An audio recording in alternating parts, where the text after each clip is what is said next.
I want to start off by painting a vivid picture, something that comms folks and organizations are always striving for.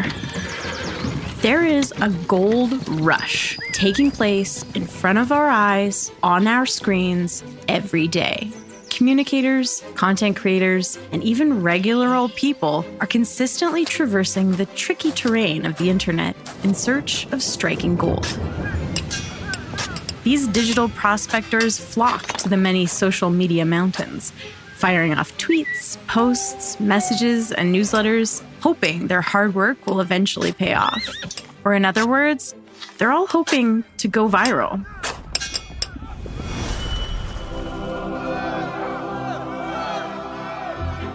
For professionals whose work revolves around creating eye-catching, scintillating content, aiming to hit internet virality can feel like a real Klondike-level boom or bust. Yet, even today, there are still well-intentioned leaders that are asking comms professionals to make things go viral. For anyone working in communications, that request does seem a bit ridiculous. And it may very well be more likely that you strike actual gold in your backyard than intentionally make something go viral. So the question we're asking this episode is our metaphorical mine starting to run dry? Does virality even matter anymore? And in our pursuit of going viral, what toll are we willing to pay? This question is very close to my heart, because once upon a time, I paid the price. You're listening to Infernal Communication, brought to you by Staffbase, and I'm your host, Kyla Sims. Today, we're talking about going viral. And believe it or not, I'm one of those people who's gone viral. So I have a personal interest in this phenomenon. In 2016, I was having the worst year of my life. I'd moved across the country, away from all my friends and family, and was struggling to pay my rent as a freelance writer. My mental health was plummeting, and eventually I was diagnosed with a handful of mental illnesses. It was not pretty.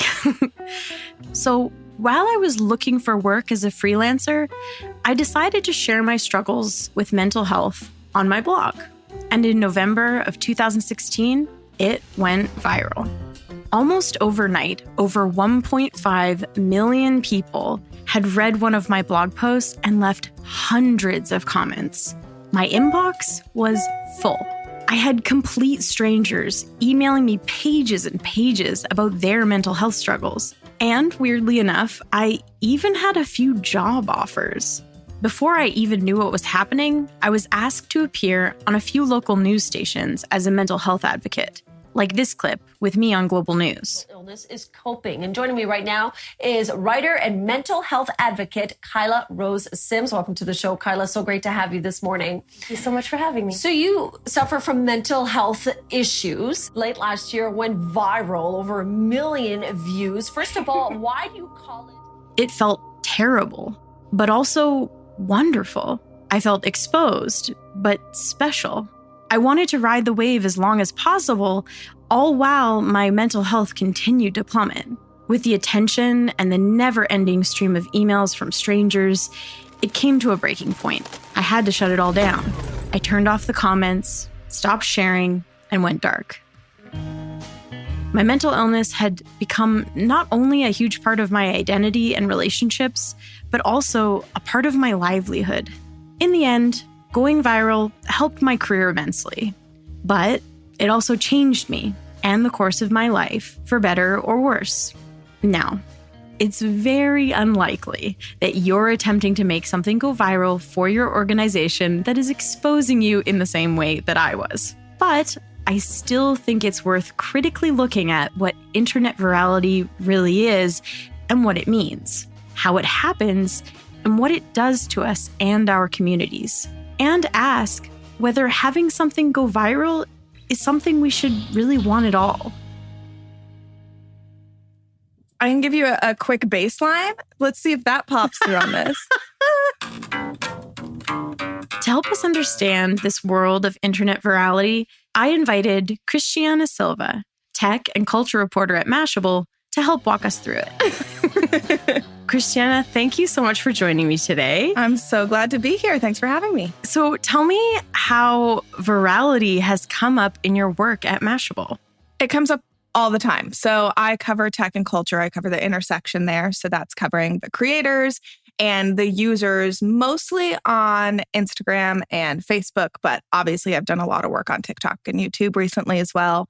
Virality can happen to anyone at any time, and it has the potential to change your life or to maybe just feel like it might change your life. So I end up doing a lot of reporting on virality. One of Christianna's fascinations is unpacking the complexity of going viral in our digital age.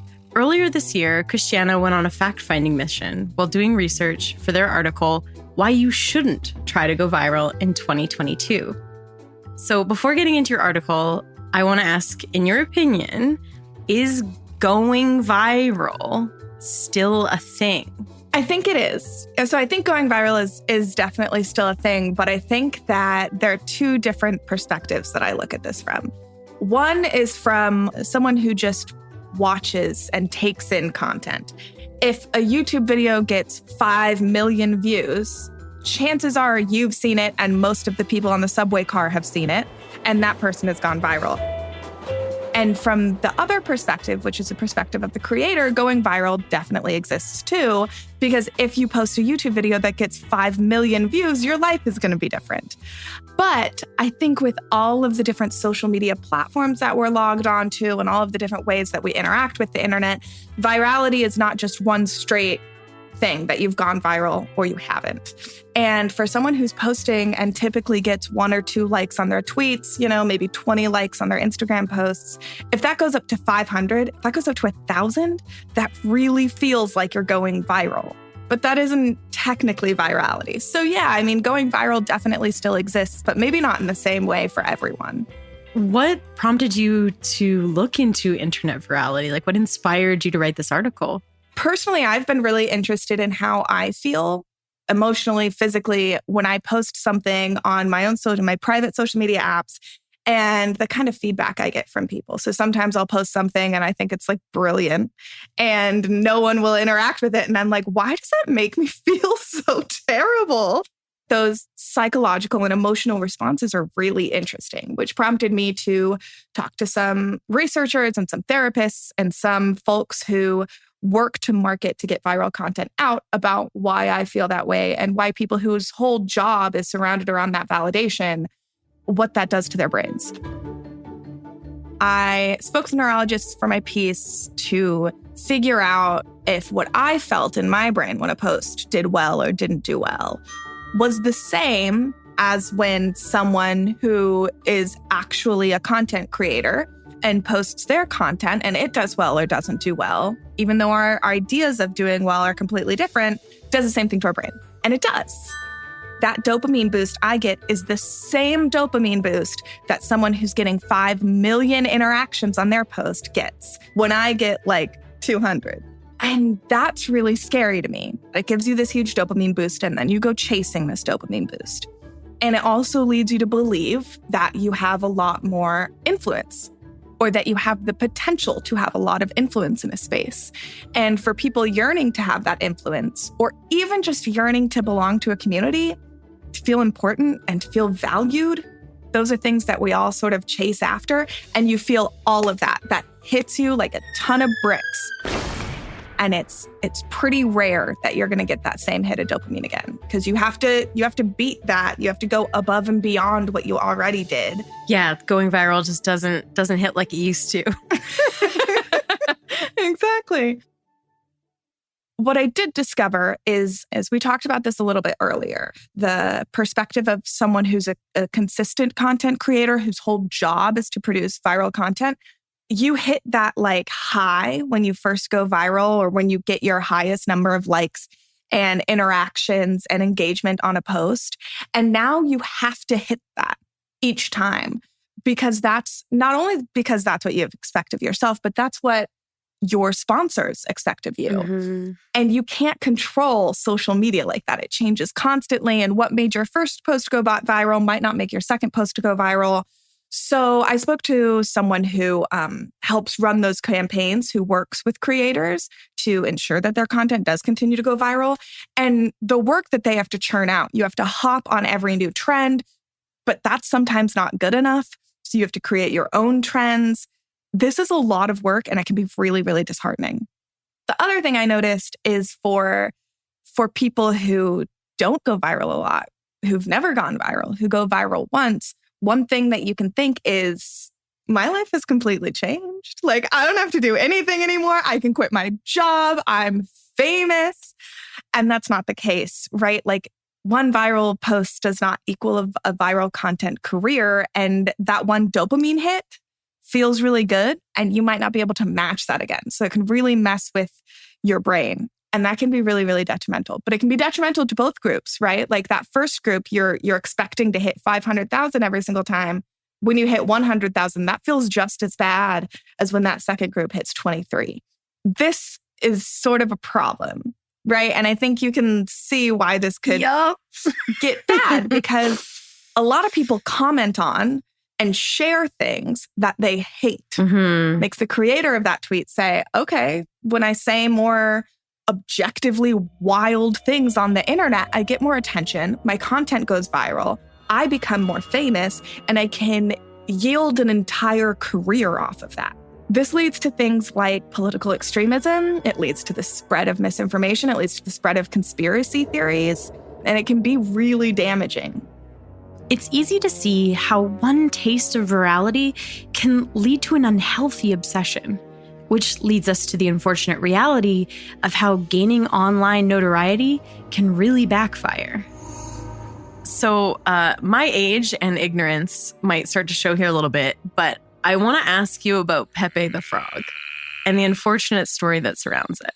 For context, like I legit don't know anything about this because I remember that there was a thing about Pepe the Frog, and I remember like kind of like seeing some of it. And I was like, you know what? I don't want to know. I don't want to know. It just seemed bad. Mm-hmm. So can you take us through what happened? Yes. And first of all, I envy you. I envy your brain. That happens to me too. I see something online and I'm like, I'm going to skip this one. I'm going to let someone else. I did that with NFTs. And unfortunately, I ended up having to learn about them because I was like, not for me. Pepe the Frog is this little cartoon. Matt Fury is sort of like a comic book artist. So he draws a lot of these like cool, cute cartoons. And as far as I remember, Pepe just liked hanging out with his friends. Pepe had a couple of pals and they would just vibe, was really the whole thing. And he would never create a hateful cartoon frog, right? So I think people online started picking it up and started drawing him in different scenarios and different situations. And the creator was like, cool. Art is art. Art is public. Do what you wish with it, right? Like, I'm not going to take this over completely. It's just a fun thing that I do. And it got taken over by the alt-right on like 4chan and stuff like that.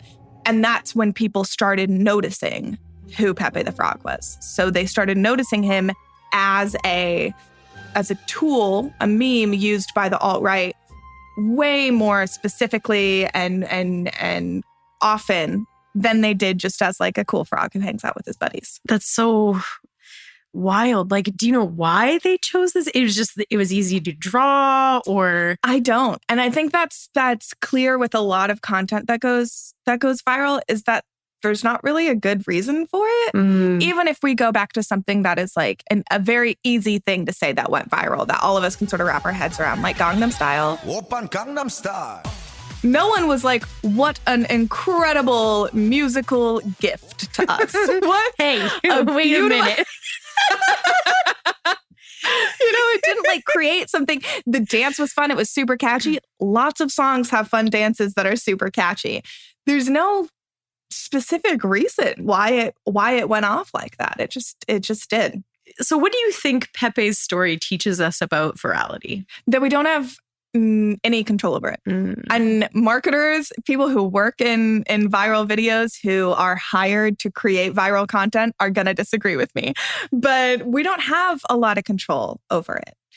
You can hop on every single trend and tell every single funny story that's ever happened to you, or make up something that is just absolutely wild and no one will watch it. Or you can do it on accident and millions will watch it. You can create a little frog that you think is just this harmless little guy and it can be completely taken over. Lots of people have drawn frogs that have not been taken over by the alt-right. And once it gets out of your hands, the internet is a place where we can't control it after that. It's a dangerous place because of that. The story of Pepe the Frog is an example of virality turning something innocent into something way outside of your control. But there is another side of going viral that is just as dark, when you become the one spiraling out of control. You know, you talk about how you can never really get that high of going viral again as you did the first time, and how the effort we put into recreating that feeling or chasing that dragon, so to speak, can lead us down a pretty dark path. How does that path lead to a rise and spread of misinformation? So misinformation spreads online like wildfire. Usually because the misinformation that's spreading is like so easy to believe. It like just confirms all of those preconceived notions you have in your brain. This is how misinformation and disinformation spreads. It's how it's always spread, right? Like misinformation isn't new because of the internet. Misinformation was going around during the Black Plague. This is not new, but the amount that it spreads and how far it spreads and how many communities are impacted is new. During the Black Plague, you could only speak to your friends and family. You didn't have this ability to send out a message to millions of people online. And so what it does is if a politician, for instance, tweets out something that is a little wild and they get a ton of engagements, they start getting name recognition. Name recognition is really important in the ballot, whether or not it's positive name recognition. People knowing your name is important in the ballot box. They're going to start saying more wild things because they are realizing that this riles up their base. Whether or not it's true, it doesn't have to be because people aren't going to fact check. They're just scrolling through real quick. And as that spreads, we've seen this on TikTok. There has been some really interesting new research on this, but it's on all social media platforms where once one viewer reads something or sees something that's transphobic, that can lead them down a hole that will go then towards anti-Semitism or towards racism or other forms of homophobia. And we see this on all social media platforms where as a viewer, you reach one video, it leads you down a darker and darker hole because of recommended algorithms. That's just what these feeds do. And so as a content creator, you see that. And if you're willing to sign off all of your morals and ethics, you might start creating, or if you're also a user and you fall down that hole yourself, right? This isn't always the fault of truly terrible people. You're going to start creating content that other people will want to interact with. Mm-hmm. And we interact with stuff we either vehemently believe in or truly loathe. You interact with things if you truly believe in them and you want to get that word out.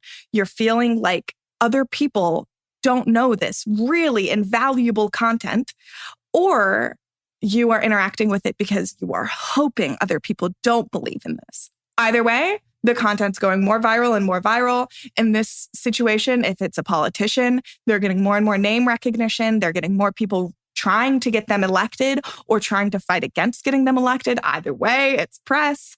And so because of that, when you post something and it goes viral, there's a chance that that can lead you down a hole of posting darker and darker things to continue to go viral. From my conversation with Christianna so far, it sounds like going viral isn't all it's cracked up to be. Even though it can feel like striking gold when it happens, you might not want to quit your job just because you see 1 million views next to your latest Instagram cat video. But what do you do when going viral isn't something you want for yourself, but is a job handed down to you? How do you keep yourself from going down this treacherous path? What do you do when you're asked in earnest to make something go viral? You're listening to Infernal Communication, a podcast brought to you by Staffbase, where we dive into the deeper conversations happening behind some of the biggest comms, problems, and puzzles that impact organizations and beyond. If you're enjoying the show, make sure you follow us on Apple Podcasts or wherever you like to listen from. You can also check out the show on our website by going to infernalcommunication.com. Also, pretty please leave us a review and let us know what you think.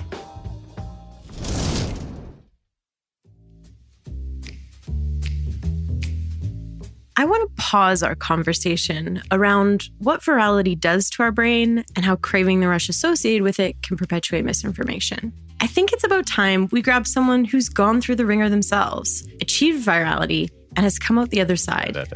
Can you hear me? Is it good? I sat down with Patrick Yurick. And what do you do, Patrick? Currently, I'm acting as Director of Experience Design for the High-Tech High Graduate School of Education in San Diego, California. I have founded Podcation, makingcomics.com. I worked on a big project on communications with MIT for 2.5 years, which was really cool. And also, I have a sort of famous arm tattoo.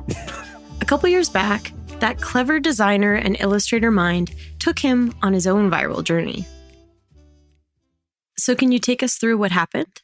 Okay, so ever since I was 18, I wanted to get a tattoo. And I could not decide on how to get a tattoo or what to get a tattoo. Like I just was design paralysis. Every year I learned more about art, the less I could decide on what I was going to get. So I got browsing the internet one day in probably 2011. I found a Groupon for a 45-minute tattoo session, and it had an expiration date. And I was like, well, I can work with constraints. Like that's... And then I waited until the last week I could and brainstormed a bunch of different ideas with friends and family and arrived at getting of a comic strip. So I have 4 panels. There's 2 word balloons, one in the first panel, one in the fourth panel. And then the third panel is what they call a beat panel. So it doesn't have a box around it, which allows you to kind of have artistic elements come out. Most people are like, are you going to get more done? Like, is that it? I'm like, yeah. At the time, I'd start a website called makingcomics.com, and I would do interviews with artists from around the world. And so I started assembling this network of artists, and one artist's name is Noah Scalin, and he does a skull a day project, and he runs a blog called Make Something 365. And so in any case, I got the tattoo and I started drawing picture a day and posting it. And I created a Tumblr, which was popular at the time also. Noah saw it and he's like, hey, can we do a piece on it for our blog, Make Something 365? And he did. And he's kind of a renowned artist from the Richmond area and has a little bit of viral strength. Design Taxi reposted his blog. And then somebody at CNET saw that and was like, we want to do a feature piece on this guy. CNET covered it. And then I got contacted by an agency in the UK who put the photos and the story out on a global newswire. So for 30 days, I was interviewed in Sweden, NPR in South Africa, India, like it was everywhere. I mean, I think this was a global newswire thing. And it was funny because the people local, like Fox, saw it and they're like, how did we not know about this guy? Because everybody in the world was talking about this guy from San Diego with a tattoo. And so Fox came to my house and did like a news piece on it. And it was a very weird experience. I can't describe how weird it was because it wasn't something like I have a webcomic that I spent 3 years working on and that's gotten no attention. It was interesting to get a ton of attention for something that I, bought a Groupon for. And it was his 15 minutes of fame. So did it really change him in the ways we heard from Christianna? Since I graduated high school, I'd spent at that point like a decade trying to get traction for art. Some sort of like, this is my idea and people now are paying attention to it. And I think that every young artist is trying to do that. So when you finally do get some like attention from the public about the things that you're working on, it's like, it's mind-blowing. It's mind-boggling. And you get caught up in it and you really get, like, I was anxious. I wanted to capitalize on it the right way. I wanted to like, this is my 15 minutes and I need to stretch this out to like something else. And so like, I think up until that point, I was just like throwing spaghetti at the wall constantly. And what really kind of halted me in my tracks was when the professional comic book community, the community I'd spent like the last 15 years trying to get recognition or be a part of that. And I idolized these guys growing up. And People were divided. They thought it was very gimmicky. And I got some really negative comments from users on Reddit. And like the viral nature of the story, it kind of had an air of like the freak of the week kind of a situation. And because the press was picking it up and it wasn't like the comic press. And that was hard because I'm getting all this recognition for my art and it's not my best art. In reality, I think I learned very deeply that trying to get attention for your art, it's important, but it's not everything. I think that trying to create good art and do something that you feel proud of, no matter how much attention it gets, became something really important to me because of the experience. To sum it up, I found it easier to take myself out of the equation after this experience and use what I learned to help other people. And that felt better for me. Patrick has now gone on to consult with all sorts of other clients and partners on how they can connect with their audiences, informed by his own journey of virality. It's all about positioning. It's all about being ready to catch the wave. Like you can't control like how big the wave is going to come in if we're going to extend the metaphor. But like I talk about, you've got to have a press section of your website. You got to be writing up press releases about the work that you're producing. You need to create with artists that are creating original work. If you want to capitalize as a business on marketing, you have to approach it from how do we create content that people actually want. We can track our audiences now, and we've gotten really smart at that. But like understanding a little bit more about positioning a project so that maybe you're going to get attention virally from the news wires like I did. Maybe you're going to get attention virally from a Reddit post. You can't control them, but you can set yourself up to potentially catch that wave if it comes in.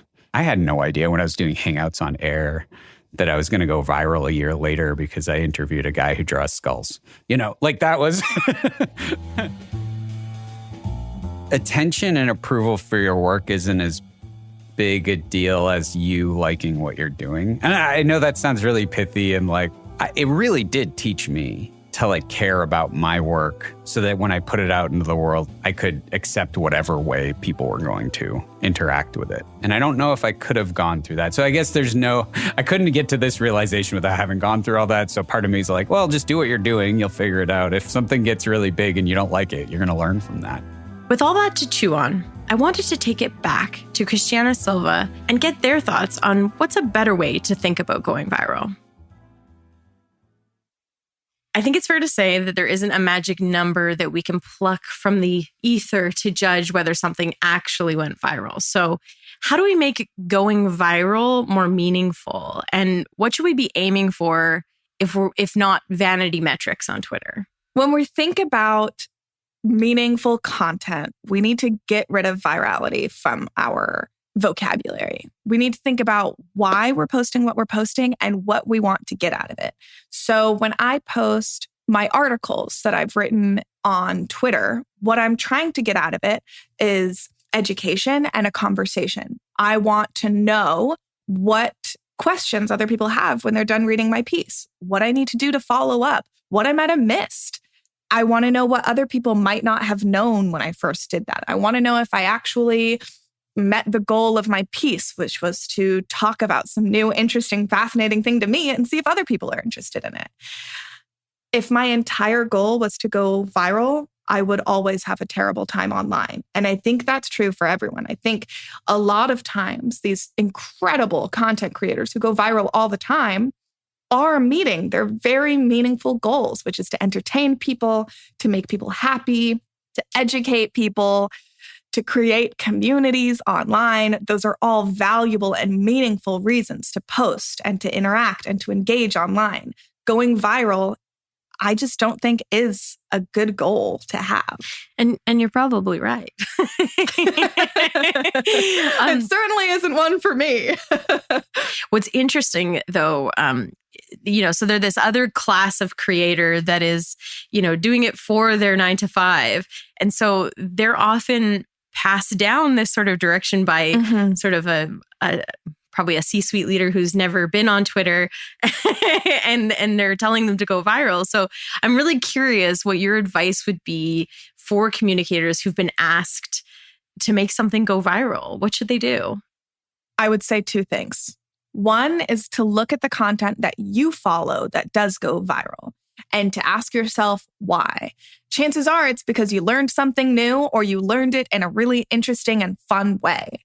So try to replicate that, not copy it, but try and replicate that feeling that you get from it and why you personally as a user like that video. And the second thing, I think if someone's asking you to go viral, I would immediately respond and be like, that's an absurd ask.